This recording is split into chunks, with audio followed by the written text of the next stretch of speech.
Hey guys, कैसे हैं आप सब।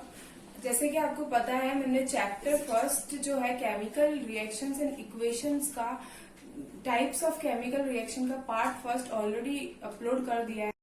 सो गाइस, आज से हम डिस्प्लेसमेंट रिएक्शन कर रहे हैं। डिस्प्लेसमेंट रिएक्शन जैसे कि नाम से पता चल रहा है, जैसे कोई इंसान बैठा है तो वो उसके जगह कोई दूसरा इंसान आके बैठ जाएगा, और वो जो इंसान आके बैठेगा उसका ऑब्वियसली पावर उससे ज्यादा होगी, जब भी वो आके बैठ सकता है। तो इसी टाइप से डिस्प्लेसमेंट रिएक्शन में क्या होता है, एक ऐसी रिएक्शन जिसमें एक एलिमेंट दूसरे एलिमेंट को रिप्लेस करता है किसी कंपाउंड में, जैसे कि a reaction in which one element replaces an or other element in a compound। इसका एग्जाम्पल है जैसे Fe जो आयरन है, उसको हम अगर रिएक्ट करवाए कॉपर सल्फेट के साथ, तो हमको क्या देगा, आयरन सल्फेट एंड कॉपर। अब इसमें क्या हो रहा है, जैसे ये कंपाउंड था, इसमें जो कॉपर है उसको रिप्लेस कर दिया है आयरन ने। और ये रिप्लेसमेंट क्यों पॉसिबल है, क्योंकि जो आयरन है वो ज्यादा पावरफुल एलिमेंट है देन कॉपर। इसी टाइप से एक और एग्जांपल है, zinc plus copper sulphate gives zinc sulphate plus copper. इस एग्जांपल में भी आप देख सकते हैं Zn ज्यादा पावरफुल एलिमेंट है कॉपर से, इसलिए इसने Zn कॉपर को रिप्लेस करके ZnSO4 में कन्वर्ट हो गया और साथ में कॉपर एक्स्ट्रा बच गया। और इसका एक और रिएक्शन है हमारे पास Pb, ये रिएक्ट कर रहा है कॉपर क्लोराइड के साथ लीड क्लोराइड और कॉपर देने के लिए। इस रिएक्शन में भी क्या हो रहा है कि Pb जो लीड है वो कॉपर से ज्यादा पावरफुल है, इसलिए लीड ने कॉपर को रिप्लेस कर दिया है, और जो हमारे पास कंपाउंड बन के आता है वो है लीड क्लोराइड एंड कॉपर। तो गाइस, इन तीनों रिएक्शन में आप देख सकते हैं कि आयरन, जिंक, लीड तीनों ही कॉपर से ज्यादा पावरफुल थे, तो उन्होंने उसको इन कॉपर को रिप्लेस करके अपनी जगह बना ली और FeSO4 यानी कि आयरन सल्फेट, जिंक सल्फेट और लीड क्लोराइड में ये सब्सटेंस कन्वर्ट हुआ है। तो गाइस, जैसा कि हमने डिस्प्लेसमेंट रिएक्शंस में देखा था कि more powerful element less powerful element को डिस्प्लेस करता है, तो इसमें हमको रिएक्टिविटी सीरीज देखनी होती है। रिएक्टिविटी सीरीज यानी कि कौन सा एलिमेंट सबसे ज्यादा पावरफुल है, कौन सा एलिमेंट उससे नेक्स्ट पावरफुल है, कौन सा एलिमेंट सबसे लोएस्ट पावरफुल है। इस टाइप से हमको एक सीरीज देखनी होती है, तो वो सीरीज मैं आपको नेक्स्ट वीडियो में प्रोवाइड करवा दूंगी और साथ में लर्न करने की ट्रिक भी आपको एक्सप्लेन कर दूंगी। सो गाइज, आई होप आपको डिस्प्लेसमेंट रिएक्शन समझ में आई होगी। नेक्स्ट रिएक्शन हमारे पास है डबल डिस्प्लेसमेंट रिएक्शन। इसके आगे जस्ट हमको डबल लगाने की जरूरत है। डबल डिस्प्लेसमेंट रिएक्शन, जैसे कि नाम से पता चल रहा है कि डबल चीज डिस्प्लेस होगी, यानी दो चीज डिस्प्लेस होगी।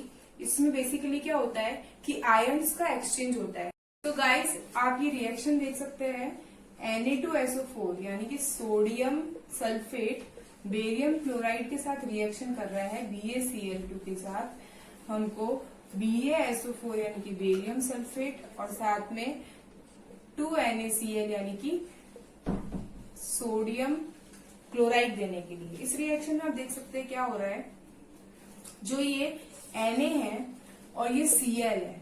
Na क्या है, इसमें कैटायन है, Na पॉजिटिव, और Cl इसमें क्या है, एनायन है, Cl नेगेटिव। ये दोनों साथ में रिएक्ट करके हमको NaCl दे रहा है। साथ ही साथ जो Ba है यानी बेरियम, वो सल्फेट के साथ रिएक्ट करके हमको बेरियम सल्फेट दे रहा है। तो इस रिएक्शन में दो आयन का एक्सचेंज हो रहा है, एक तो Na यहाँ पे आ रहा है और जो SO4 है वो Ba के साथ जुड़ रहा है। सो नेक्स्ट रिएक्शन हमारे पास है, that is 7th number reaction, precipitation reaction. Precipitation reaction में क्या होता है, जिसमें हमारे पास प्रेसिपिटेट फॉर्म हो, उस रिएक्शन को हम बोलते हैं प्रेसिपिटेशन रिएक्शन। प्रेसिपिटेशन रिएक्शन, अब इसमें जैसे मैंने एक वर्ड का यूज किया प्रेसिपिटेट। प्रेसिपिटेट क्या होता है, कोई भी सब्सटेंस जो इनसॉल्युबल होता है वाटर या किसी अदर लिक्विड में, वो हमारे पास है प्रेसिपिटेट, जो इनसॉल्युबल होता है।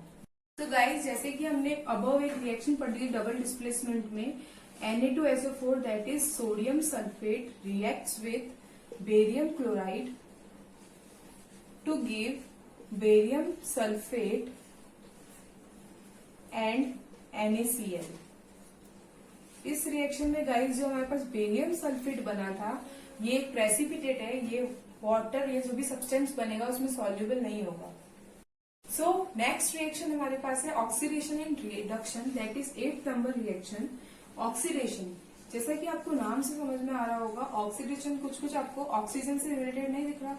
ऑक्सीडेशन में क्या होता है कि या तो किसी सब्सटेंस में ऑक्सीजन ऐड हो या किसी सब्सटेंस से हाइड्रोजन रिमूव हो, तो वो जो सब्सटेंस होगा उसको हम कहेंगे कि वो सब्सटेंस ऑक्सीडाइज्ड हो गया है, और ऐसे रिएक्शन को हम बोलेंगे ऑक्सीडेशन रिएक्शन। सो गाइस, इसका मैं जैसा एग्जांपल देती हूँ आपको ऑक्सीडेशन का। Copper reacts with oxygen in the presence of heat to give you copper second oxide. This is copper second oxide, please note this point, copper second oxide. क्या ये reaction आपको बैलेंस लग रही है? कॉपर का यहाँ पे एक एटम है, कॉपर का यहाँ पे भी एक एटम है, इट्स ओके। कॉपर तो बैलेंस्ड है, लेकिन ऑक्सीजन के यहाँ पे 2 एटम है और ऑक्सीजन के इस तरफ ओनली 1 एटम है। इसको हमको बैलेंस करना पड़ेगा, और इसको बैलेंस करने के लिए हमको इधर 2 अप्लाई करना पड़ेगा, और साथ ही साथ इधर भी हमको 2 अप्लाई करना पड़ेगा।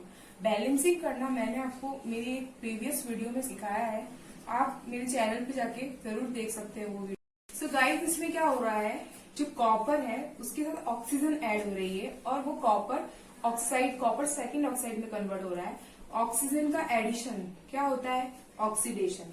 सो इस रिएक्शन में जो कॉपर है वो क्या है? ऑक्सीडाइज हो रहा है, और इस रिएक्शन को हम ऑक्सीडेशन रिएक्शन कहेंगे। नेक्स्ट है हमारे पास रिडक्शन। रिडक्शन आपको जैसे कि नाम से समझ में आ रहा होगा, रिडक्शन। रिडक्शन मतलब बिल्कुल ऑक्सीडेशन का रिवर्स। ऑक्सीडेशन में हमने क्या पढ़ा था कि ऑक्सीजन का ऐड होना किसी कंपाउंड या सब्सटेंस में और हाइड्रोजन का रिमूवल होना, वो क्या था हमारे पास? ऑक्सीडेशन था। तो गाइस, रिडक्शन में हमारे पास क्या होता है, किसी भी कंपाउंड या सब्सटेंस में से ऑक्सीजन का रिमूवल होना या फिर हाइड्रोजन का एडिशन होना, ये हमारे पास रिडक्शन का प्रोसीजर है। इसमें क्या होता है कि अगर ऐसा कुछ हो रहा है तो मतलब रिडक्शन, वो जो सब्सटेंस जिसमें ऑक्सीजन माइनस हो रहा है या हाइड्रोजन प्लस हो रहा है, वो सब्सटेंस रिड्यूस हो रहा है, और इस प्रोसेस को हम रिडक्शन कहते हैं। अब इसमें दोनों ही चीजों में बीच में और लगा हुआ है, और मीन्स या तो एक चीज इन दोनों में से हो या तो एक चीज इन दोनों में से हो। सो गाइज, मैं आपको रिडक्शन का एक एग्जाम्पल देती हूँ, जैसे कि copper second oxide reacts with hydrogen in the presence of heat to give copper and water. इस रिएक्शन में आप देख सकते हैं कि कॉपर सेकंड ऑक्साइड रिड्यूस्ड हो गया है कॉपर में, क्योंकि कॉपर सेकंड ऑक्साइड के साथ जो ऑक्सीजन अटैच थी वो हट गई है हाइड्रोजन के साथ रिएक्ट होने पे। तो यही रिएक्शन क्या है? रिडक्शन रिएक्शन है, और कॉपर ऑक्साइड इसमें रिड्यूस्ड हो रहा है। सो हमारे पास नेक्स्ट रिएक्शन है रिडॉक्स रिएक्शन। रिडॉक्स रिएक्शन एक ऑक्सीडेशन रिडक्शन रिएक्शन का ही वर्जन है, आप ऐसा कह सकते हैं। रिडॉक्स रिएक्शन में क्या होता है कि ऑक्सीडेशन रिडक्शन दोनों ही साइमल्टेनियसली होता है। साइमल्टेनियसली यानी एक साथ हो रहा है। जैसे मैं आपको एक एग्जांपल देती हूँ, जैसे हमने जो प्रीवियस एग्जांपल रिडक्शन के लिए लिया था वही एग्जांपल देते हैं। Copper second oxide reacts with hydrogen in the presence of heat to give copper and water.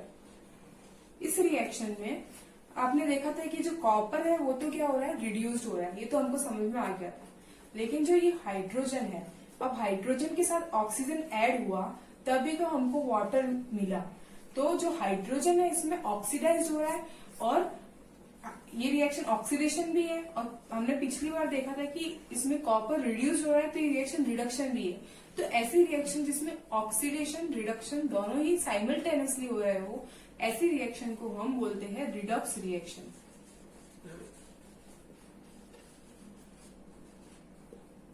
So guys, इसके मैं रिडॉक्स रिएक्शन के आपको 2 एग्जांपल्स और देती हूँ।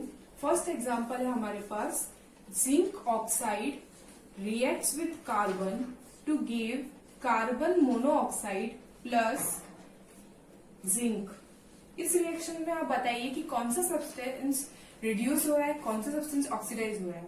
चलो अभी तो मैं बता देती हूँ। Zn यहाँ पे रिड्यूस हो रहा है, जैसे कि आप देख सकते हैं, क्योंकि ऑक्सीजन इससे रिमूव हो रही है, और कार्बन यहाँ पे ऑक्सीडाइज हो रहा है क्योंकि कार्बन के साथ ऑक्सीजन ऐड हो रही है। नेक्स्ट सेकेंड रिएक्शन हमारे पास है MnO2 reacts with HCl, that is hydrogen chloride, to give MnCl2 and water and chloride। इस रिएक्शन में हमारे पास क्या हो रहा है कि जो ये MnO2 है, इससे ऑक्सीजन रिमूव हो रही है। हमको बस इतना ही देखना है कि किस सब्सटेंस से ऑक्सीजन रिमूव हो रही है, किस सब्सटेंस में ऑक्सीजन ऐड हो रही है। इसमें हमारे पास ऑक्सीजन रिमूव हो रही है, तो ये सब्सटेंस जो है वो क्या है, हमारे पास रिड्यूस्ड है। इसमें हमारे पास क्या हो रहा है, H के साथ पहले HCl था और फिर हमको H2O मिला, तो इसमें हमारे पास ऑक्सीजन ऐड हो रही है, तो ये सब्सटेंस क्या है, ऑक्सीडाइज्ड है। और फिर वही की ऑक्सीडेशन रिडक्शन दोनों साथ में हो रहा है, इसलिए हम इस रिएक्शन को रिडॉक्स रिएक्शन कहेंगे। मैं आपको एक आज क्वेश्चन दे रही हूँ, आप ट्राई करना इसको सॉल्व करने की। आप गूगल भी कर सकते हैं, अपने टीचर से भी पूछ सकते हैं। क्वेश्चन ये है कि व्हाइट वॉशिंग का आपको फॉर्मूला बताना है। व्हाइट वॉशिंग फॉर्मूला, आप इस चीज को कमेंट डाउन कर सकते हैं। टाइप्स ऑफ केमिकल रिएक्शन यहाँ पे कंप्लीट होता है। इसका जो पार्ट 1 है, पार्ट 2 है, दोनों के नोट्स मैं आपको प्रोवाइड करवा दूंगी नीचे डिस्क्रिप्शन में, आप वहां जाके देख सकते हैं। आई होप आपको ये टॉपिक समझ में आ गया होगा, टाइप्स ऑफ केमिकल रिएक्शंस। अगर आपको कोई भी डाउट होता है तो आप नीचे कमेंट कर सकते हैं। And please like, subscribe and share to your friends if you like the video.